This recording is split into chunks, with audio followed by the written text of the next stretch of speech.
Hello, my name is John Gradley, and today I will be discussing the health belief model as it relates to the condom promotion study. The health belief model is a cognitive theory and is broken up into six sections: perceived susceptibility, perceived severity, perceived benefit, perceived barriers, cues to action, and self efficacy.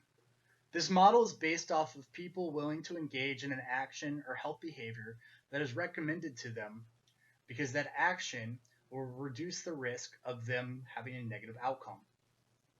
This model deals heavily with the perception of the individual and trying to convince the individual that it is in their best interest to take action. A quote from our book is: "This model is a proven way to identify health behaviors that may be important in behavior change and is useful for informing intervention design and evaluation."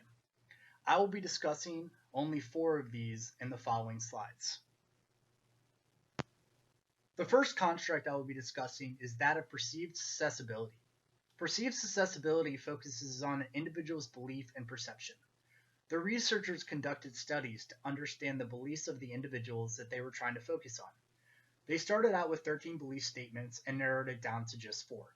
Those four belief statements were that condoms won't burst if used correctly, condoms won't slip off if used correctly, no matter what choices you make, you always need to wear a condom in commercial sex, and no matter which sex worker you choose, you always need a condom. Along with that, the researchers also had to convince people that were asymptomatic to get checked regularly for STDs. Overall, I think that this construct aligned with the condom promotion program, and the researchers did the best they could. But under the model of HBM, it is ultimately up to the individual. The second construct I will be discussing is that of perceived severity. Perceived severity is that the individual must accept that the disease or event is serious enough to want to change. The researchers in the condom promotion study do a good job of addressing what could be perceived as perceived severity through the plays, small group activities, games, and condom demonstrations. These activities allowed for the education of the target audience and to quell any possible perceived severity they may have, while also educating them on the disease they are at risk for. The condom promotion program could have done a better job at addressing the social consequences of using or not using a condom, as they had done with the physical ones. Overall, I think this could be argued that it is in line with the condom promotion program, but could have been better. But like said in the previous slide, the researchers did the best they could, but under this model, it is up to the individual to change. The third construct I will be discussing is that of perceived benefit. Perceived benefit is the benefit the individual receives has to be worth the action necessary to achieve it. The researchers tried to address this issue of perceived benefit throughout the study. They explained how to take action, when to take action, and where to take action. The action being taken is that of using a condom. They explained what the results would be if they didn't use a condom, such as a higher risk of getting HIV or AIDS, and if they did use one. I think that the researchers did a good job with trying to educate the target population about the benefits of using a condom. I would argue that this aligns with the condom promotion program. Ultimately, like most of the health belief models, it is up to the individual in changing their opinion or mindset in order to change their behavior. The fourth construct I will discuss is that of perceived barriers. Perceived barriers that of the negative reasons or obstacles that prevent the individual from taking action. This construct, I would argue, does not align with the condom promotion study. The reason that I believe this is because, as the reading states, this should incorporate incentives, assistance, and reassurance. For example, if someone couldn't afford to buy condoms but could afford to have sex, that issue wasn't addressed. Also, incentives and reassurance don't have a place in a condom promotion program. You can't follow people around or track that they are doing the desired behavior as in other programs in the condom promotion program. Although the researchers tried to address barriers such as physical barriers, social barriers, and cultural barriers, I still feel that this particular construct wouldn't fit in the study for the above reasons. In this slide, I'm going to talk about how each one of the four above models either fits or does not fit into the condom education or condom promotion program, starting with the health belief model. The reason that I feel that this model does not fit the condom education program is because there are multiple reasons that people take place in unprotected sex, and the behavior of wearing a condom does not address all of these reasons. Along with the behavior of wearing a condom is affected by social norms, and the HBM is better used when the behaviors are not affected by social norms. Second, theory of planned behavior. The reason I feel this model fits the condom education program is because, as discussed in the slides that we read about the behavioral intentions, there are four components that apply to it, such as reducing the risk of HIV as the action, use of condoms with sex workers as the target, in brothels as the context, every time as the time.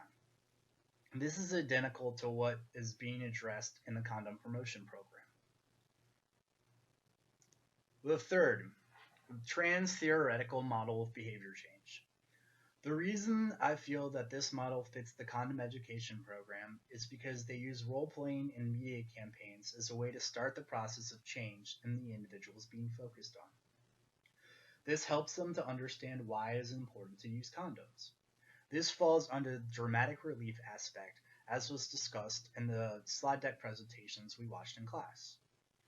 Another reason I think this model fits the program is because it allows for the instance of lapse or relapse, which may happen in individuals as you try to get them to start using condoms every time they have sex, along with the aspect that it relies on the individual to be willing to change. And last, social cognitive theory.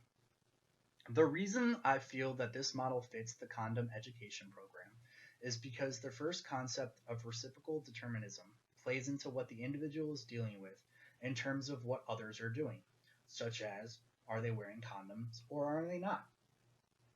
Also, with outcome expectations, here you want to maximize the benefits and minimize the costs. Such as in the condom use study, they were trying to change the way people perceived condoms, or what their expectations were of them to get them to use them more.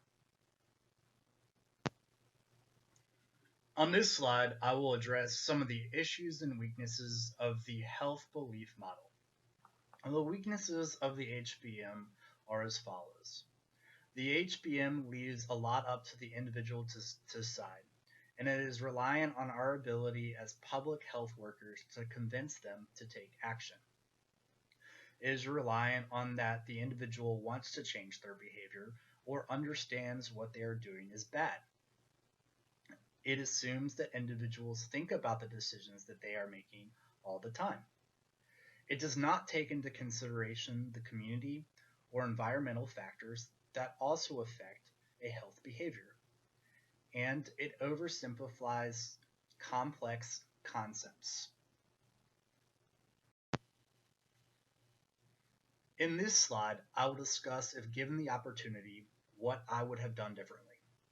What I would have done differently, given that the health belief method was used, would be to use a different theory, or at least incorporate the self-efficacy portion of the health belief model, which is rarely done. If I were to choose a different model, it would be that of the social cognitive theory model. The reason that I would choose this model would be because you have the triangle of reciprocal determinism, which incorporates the person, behavior, and environment. As seen in the condom promotion study, this is very important to getting those individuals to change and start wearing condoms. The researchers help train the individuals and give demonstrations, as is addressed in the social cognitive theory, under behavioral capability, and they approach the behavioral change in small steps to ensure success about the desired change being taken, as it's addressed in self-efficacy. Not that this is the only model that could be beneficial in the condom promotion program, but if I were running the program, this would be the model I would have chosen. I think that especially the self-efficacy is important to overcoming any barriers and taking positive action to solving a problem. In conclusion, though I feel that the researchers did a very good job, and a lot of it could have aligned with the health belief model, but in the end, although the first and most widely used model, the health belief model just doesn't do as well a job in this case study as we have seen with other models. I think that if you tried hard enough, you could argue for any model to work in a study, but that model might not be the best model to use to get the best actions or intended actions you are looking for. What I have taken away from this is the importance of self-efficacy when dealing in research studies, and that even in this study, you could argue that self-efficacy, if focused on, could help the health belief model work. This wraps up my presentation. These are my sources that I used during the presentation. I hope that you enjoyed my presentation, and if you have any questions or comments, I look forward to hearing them. Thanks. Have a good one.